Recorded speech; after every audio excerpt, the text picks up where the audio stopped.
China is collapsing. Protests are spreading against the banks.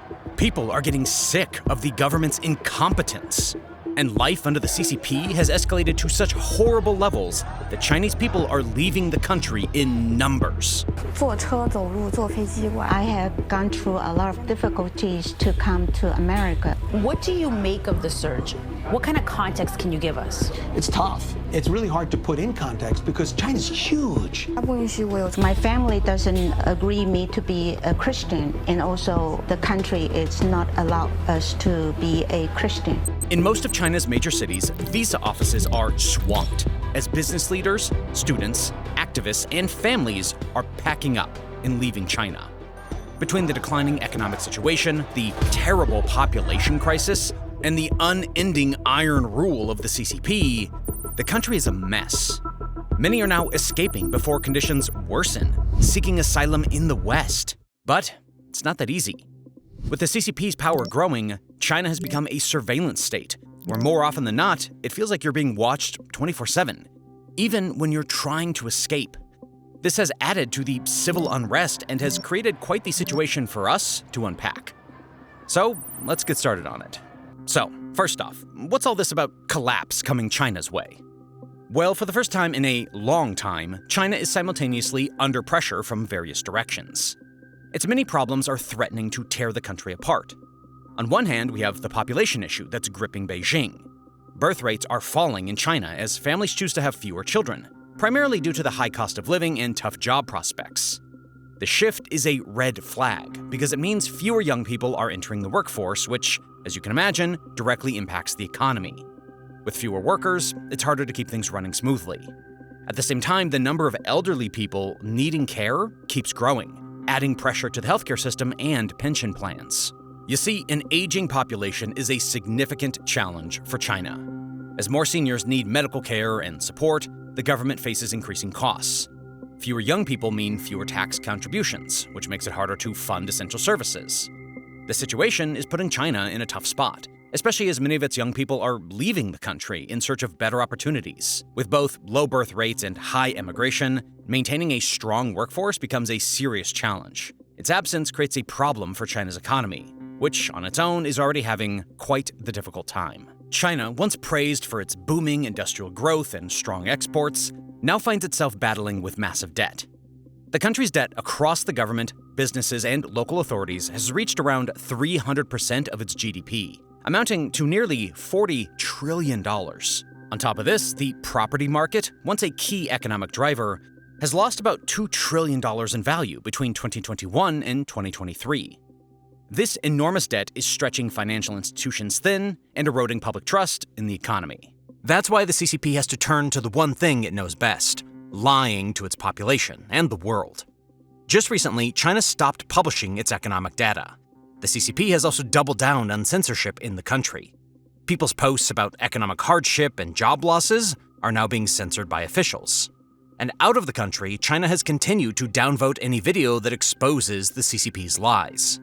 That's why, once again, we need your help. If you can hit that like and subscribe button down below, it really does help us fight these CCP bots. Unfortunately for the CCP, economic signs are not looking good. These signs of economic instability are pointing to a collapse in China's future. The country's economy is slowing down, and its financial situation is fragile, resembling a ticking time bomb. But how did things get this way? Over the past few years, China's GDP growth has dropped significantly. The International Monetary Fund, the IMF, reports that growth peaked at 5.3% in 2023, far lower than the double-digit growth rates seen in earlier decades. This slowdown, along with the rising youth unemployment, which reached as high as 21.3% in some urban areas, has shaken up people's confidence in the country's future. The pressure on China is not just domestic either, it's international. The new trade war in 2025, reignited by Trump, is creating fresh challenges for China.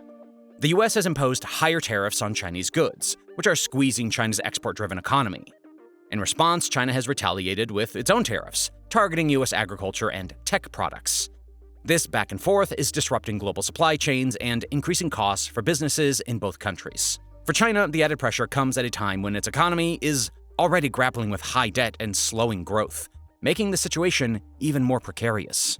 And as if these economic issues weren't enough to rattle people, the CCP seems to be doing everything it can to make China inhospitable. One of those nuisances is how China has been turned into a surveillance state, further creating social unrest. Imagine walking through Beijing or Shanghai, where nearly every street corner is watched by high-tech cameras that not only capture your image, but also run you against a huge database every time you pass by. If you break a minor rule like speeding or running a red light, a camera can spot you immediately and trigger a fine. And it doesn't stop on the streets either. Airports, train stations, and bus terminals are filled with these cameras too. At Nanyang Tianjin Airport, for example, some passengers can skip the check-in process by simply scanning their faces. And businesses like Alibaba let you pay with just your face.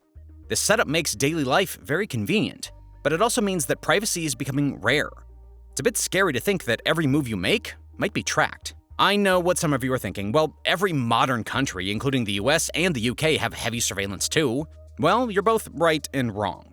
While the US and the UK have cameras, nothing compares to China's vast, all-seeing network. With 540 to 626 million CCTV cameras, one for every 2.3 people, China has the highest surveillance density in the world. By comparison, the US has 85 to 100 million cameras, one for about every 4.6 people, mostly operated by private businesses.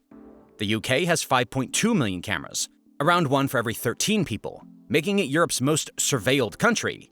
And yet, even London, with one camera per 14 people, can't match China's reach.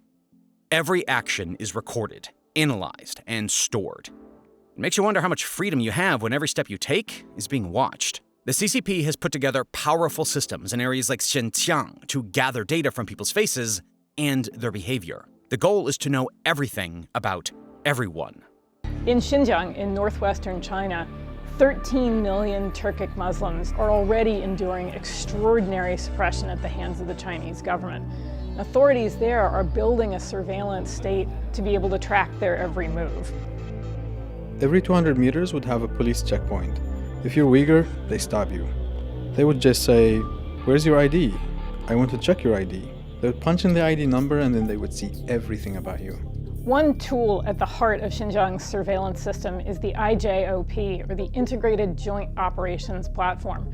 The IJOP has an app that's used by police and government officials to track extraordinary amounts of personal information about individuals, ranging from their religious habits to their blood type. Human Rights Watch got a hold of a copy of the app and used a technique called reverse engineering to look at the source code, basically the design of the app.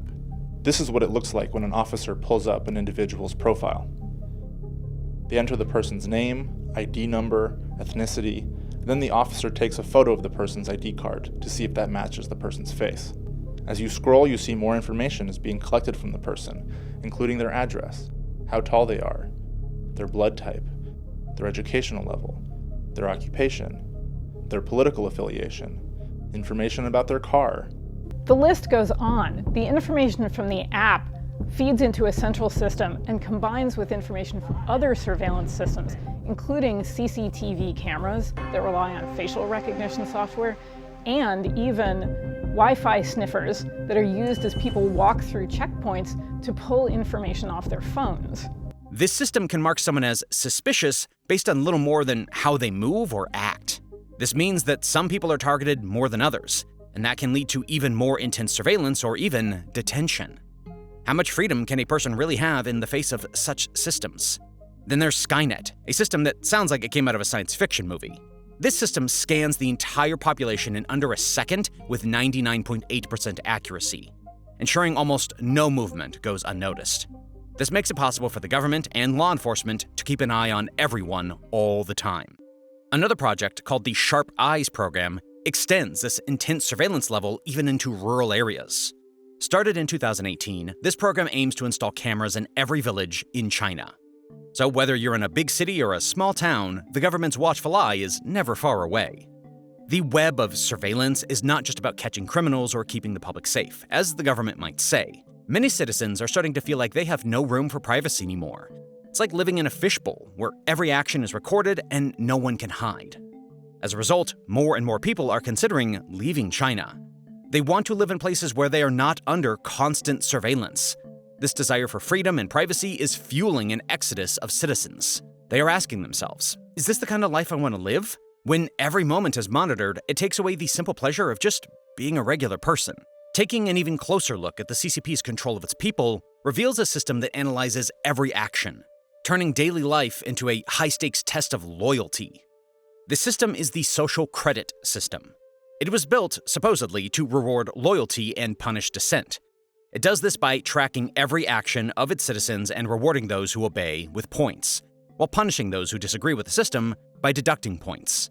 In this system, people with high scores get more freedom, while those with low scores face severe limits. For example, if you break a minor rule or express a thought that isn't approved, your score drops. Suddenly, you might be denied access to financial services like loans and even basic necessities. What you might not realize is that your score also sets the limits on how far you can travel.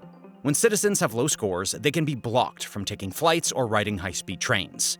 This means that if you make a mistake as silly as jaywalking or overspending your money, you could end up stuck at home while others move freely. Isn't it strange that something as simple as your behavior could decide if you can travel or not? In a way, that's exactly how the CCP keeps a portion of its citizens from leaving the country. Every penalty becomes a barrier that holds you back from exploring opportunities beyond your hometown. The system also has a big effect on jobs. Many employers, especially those in state-run companies, check your social credit score before hiring you. If your score is low, you might be seen as unreliable or untrustworthy. This can shut the door to job opportunities and force you into a life of hardship. Education is hit in the same way. Schools and universities might check your score before accepting you.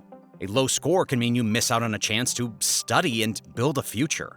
This leaves many wondering, how can they succeed when every step is controlled by one system? Would you want to risk your education because of a single misstep? They're constantly monitored by facial recognition cameras that are able to instantly put a face to a name. Now, the Chinese are also ranked, given a mark out of a possible 950 points. A score in the 700s is considered good. Around the 500 mark is not. For now, the number is a sort of bank credit rating, keeping track of everyone's spending habits. I think being ranked is a good thing. A society has to have rules.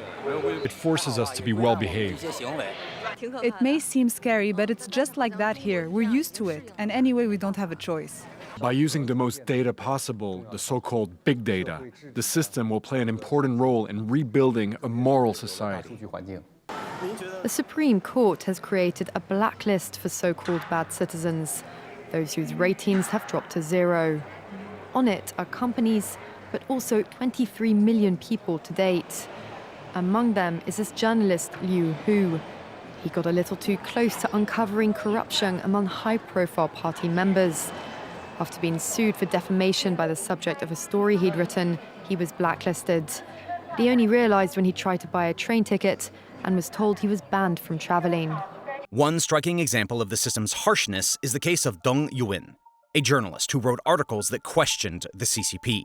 Overnight, his bank accounts were frozen as punishment for his opinions. This punishment not only ruined his finances, but also sent a clear message: speaking out can lead to severe consequences. This system of rewards and punishments creates an environment of fear. People quickly learn that a small mistake or a different opinion can have big consequences. The fear of punishment makes many citizens stay silent, even when they have valid questions or concerns. The more people see their friends and neighbors being punished for minor mistakes, the more they realize that the system is about more than just order. It's about control. Increasingly, many Chinese citizens are deciding that they can't live under such strict rules. They are choosing to leave the country in search of a place where they can express themselves without fear or punishment. The harsh systems placed by the CCP shape everyday life and mirror a long-standing history of silencing dissent. And this harsh approach is pushing more citizens to leave the country. When you look at the fate of those who speak up, you can see a clear pattern of repression that makes you wonder, how can a society grow when it punishes anyone who dares to challenge authority? Take Xu Changran, for example. He was a university professor who wrote an essay sharply criticizing the Chinese Communist Party. Within days of publishing his thoughts, he was arrested. Imagine the frightening effect on anyone anyone who wants to share their opinions. If even a respected academic can be punished so quickly, how safe do you feel speaking out? Then there's Ilham Tohti, an advocate for Uyghur rights. Instead of opening a space for debate or reform, the government sentenced him to life in prison on charges of separatism. This basically means he was charged for advocating for the separation of Uyghurs from China to become an autonomous state. His harsh punishment wasn't just about silencing one voice. It was a clear warning to all who might support minority rights or question government policies. Doesn't it seem extreme to strip someone of their freedom simply for defending what they believe is right? Next is Ren Jiecheng, a prominent property tycoon known for his outspoken nature. In March of 2020, Ren wrote an essay criticizing President Xi Jinping's handling of the coronavirus pandemic, even calling him a naked clown who insisted on acting like an emperor. His words led to an expulsion from the Communist Party and an 18-year prison sentence for inciting the overthrow of state power. These cases show that silencing dissent isn't just about punishing a few outspoken individuals. It's a systematic effort by the CCP to control all conversation. This climate of fear has a ripple effect that goes far beyond individual cases. As a result, many talented and driven Chinese citizens are choosing to leave. Reports show that the number of people leaving the country is increasing compared to previous years. In an effort to control the number of people leaving and to prevent brain drain, the Chinese Communist Party has long enforced strict rules on travel. In China, travel is not considered a basic right. It's seen as a privilege that the government can grant or take away at any moment. Many citizens spend months planning trips. They save money, they gather documents, and they take extra steps to meet all travel requirements, only to find out that they are not given permission to leave the country. Unlike in most other countries where one can simply book a ticket and travel abroad, in China, a special exit visa is needed. This means that the government holds all the power to decide who gets to see the world and who must remain confined within the nation's borders. Many Chinese citizens, especially those from minority groups such as the Uyghurs, Tibetans, and political dissidents, face even tougher restrictions. Their passport applications are often denied or revoked without any notice. In some cases, families have been separated because one member's travel permissions were suddenly canceled. These strict travel rules have also contributed to a growing number of Chinese citizens choosing to flee the country. Many people are leaving because they feel that they are not free to explore new opportunities abroad. When travel is tightly controlled, citizens cannot work, study, or join family members living in other nations. The inability to travel freely makes life feel limiting and oppressive. As a result, those who desire a better life often decide that leaving China, despite the challenges and risks involved, is their only option. They seek the freedom to travel, learn, and live in a society where their rights are respected. High-profile cases in and around China show just how far these travel restrictions go. Many human rights lawyers and activists are put on no-fly lists, meaning they are barred from leaving the country simply because of their work. There are stories, like that of a woman who tried to leave for Canada, only to be stopped at the airport without any clear explanation. Reports from outlets like The Guardian describe similar cases, where critics and activists are denied boarding on flights. When even those who speak out against the government face such severe measures, one has to ask, what hope is there for the average person who simply wants a better life? These travel restrictions are not just about stopping people from leaving. They are a tool to maintain control over the population. By deciding who can and cannot leave, the government can keep potential critics isolated and under constant watch. This tactic sends a strong message. If you challenge the government or express your own opinions, you might lose the freedom to travel. These travel restrictions create a climate where many of China's most talented and independent citizens feel trapped. When you can't travel, you miss out on opportunities to learn, share ideas, and even join family members abroad. Shifting focus to another key region, we have Hong Kong, which has become part and parcel of the problems building up to China's imminent collapse. This city is a special administrative region, which means it has its own set of rules and a unique level of self-governance separate from the mainland of China's system. Well, at least it used to. In 1997, when Hong Kong was handed over to China, the one country, two systems principle was introduced. This principle promised that while Hong Kong would be a part of one country, it could keep its own laws, business practices, and free speech traditions. The idea was to allow Hong Kong to maintain a vibrant and independent spirit, even as it joined a larger nation. Over time, however, many of these promises have slipped away, leaving residents to wonder if the city can still serve as a safe harbor for creativity and open debate. In 2020, the CCP introduced the sweeping national security law that criminalizes dissent with vague charges like secession, which basically means breaking away from Chinese control, terrorism, and working together with foreign forces. When this law was introduced, it was met with protests from lawyers, but you can guess how Beijing reacted.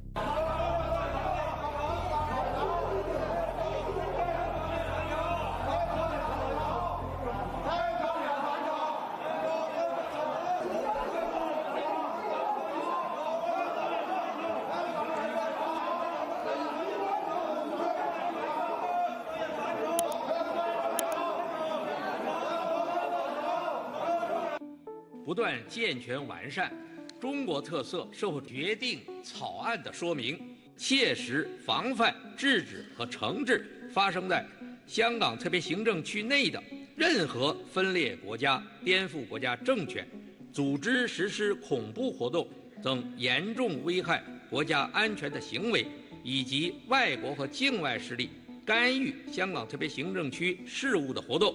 The work in Hong Kong is over because of the implementation of the National Security Ordinance. With this law in place, even peaceful protests and casual criticism can be seen as crimes. Even high-profile figures, such as media tycoon Jimmy Lai, face severe penalties that could include life imprisonment for the crime of seeking freedom. As a result, the climate of fear in Hong Kong has intensified. Protesters who once symbolized hope and resistance are now met with swift crackdowns. Arrests have become common, and the city's reputation as a bastion of free expression is fading. This heavy-handed approach has left many wondering if Hong Kong will ever be the vibrant, free city that it once was. The loss of autonomy has everyday consequences for the people of Hong Kong. Thousands of citizens, once proud of their democratic spirit, now feel unsafe expressing their thoughts or participating in public life. This fear has forced many to seek asylum abroad in countries like the United Kingdom, Canada, and Taiwan. They have to leave the only home they've ever known because their voices are silenced by oppressive laws. That's the harsh reality for many in Hong Kong today, and an eerie prophecy for Beijing. The mass exodus from Hong Kong is evident in the numbers. Official statistics reveal a population drop of around 1.2% in just 1 year, marking a troubling decline in the spirit of freedom. As more citizens choose to leave, Hong Kong is not only losing its talented professionals and skilled workers, but also the unique cultural diversity that once made it a beacon of free expression. Each departure chips away at the city's identity, weakening its reputation as a place where people can share ideas openly and pursue dreams without fear. The loss of these bright minds creates a void that money and resources cannot fill, leading to a shutdown in innovation and creativity. Local businesses suffer as the flow of fresh energy drops, and the city struggles to attract new investments. The trend raises a hard question. How can Hong Kong continue to thrive when its hope for a free future is evaporating? Hong Kong's fading spark sets the stage in Beijing,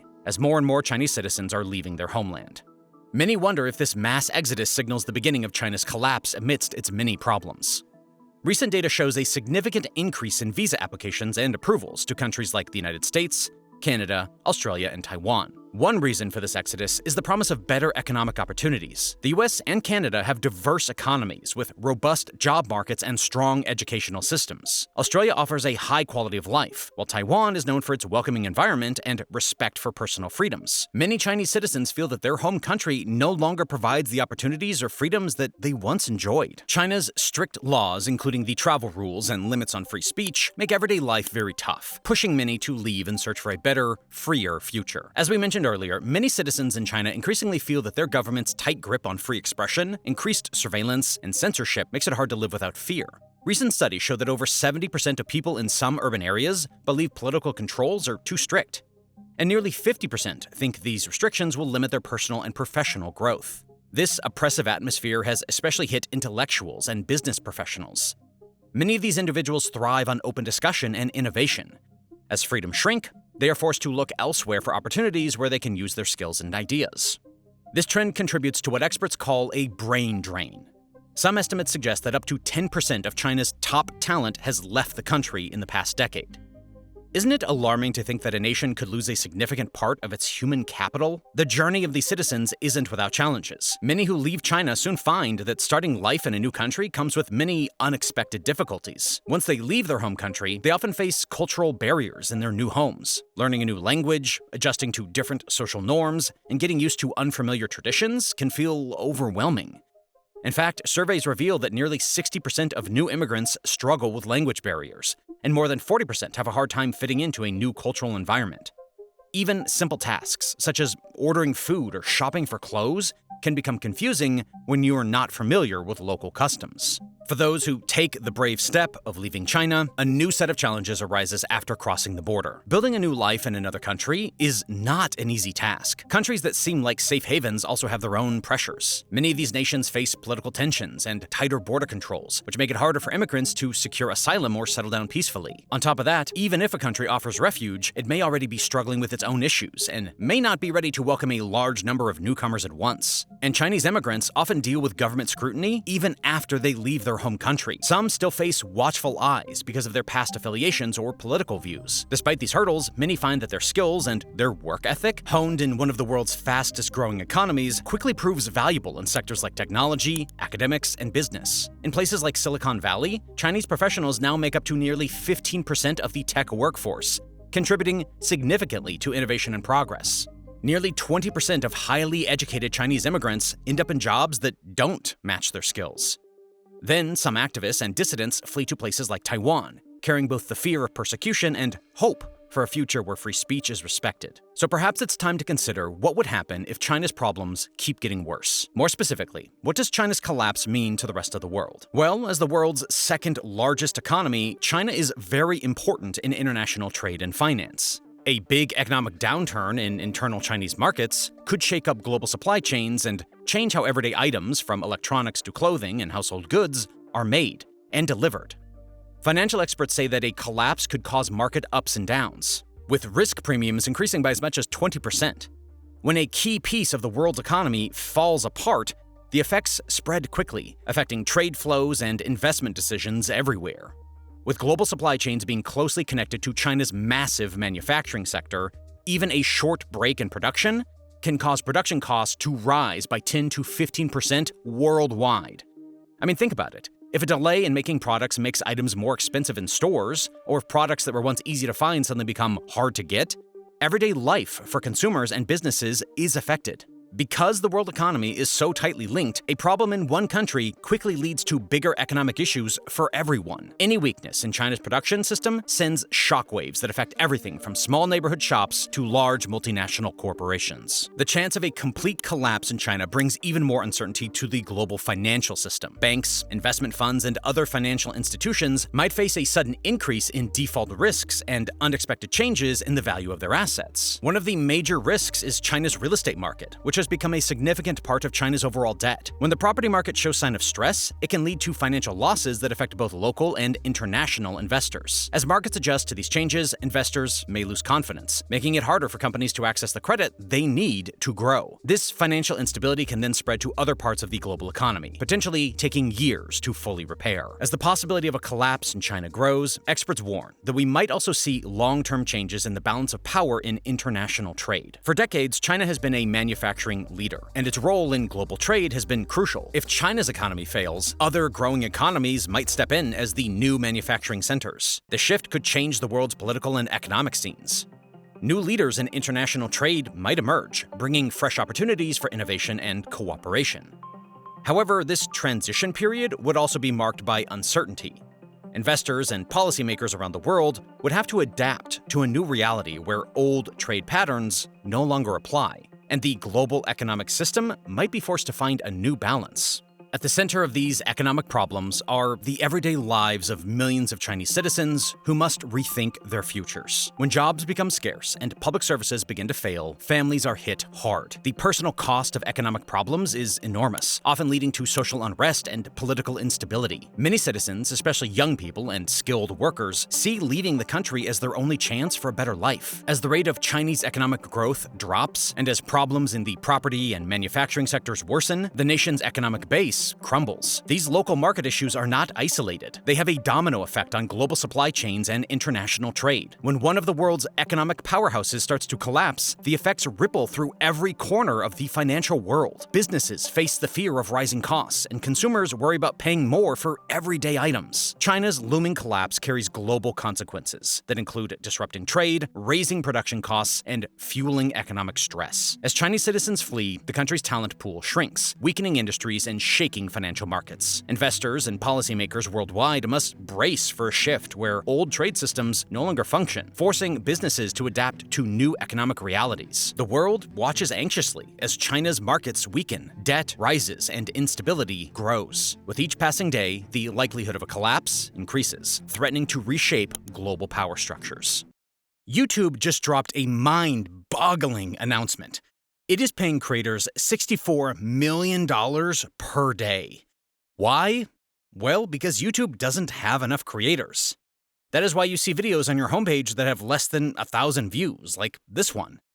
Now, of course, that doesn't mean everyone should start a channel, but if you have ever wondered about starting a YouTube channel, or a faceless YouTube channel like this one, well, now's the perfect time. YouTube is paying creators millions every day, and it's pushing newer, smaller channels now more than ever. But I'm sure many of you have questions on how to get started and how to grow a channel. We get questions in our email all the time from some of you guys. So that's why we've decided to put all of our YouTube advice into one training bootcamp for the low, low price of completely free. So, if you're someone interested in starting your own YouTube channel, you can sign up for this bootcamp by clicking on the link in the description or on the screen. Sign up now because, unfortunately, unlike YouTube videos, the bootcamp is like a Zoom call, so it's limited to just 100 people. Okay, let's get back to the video.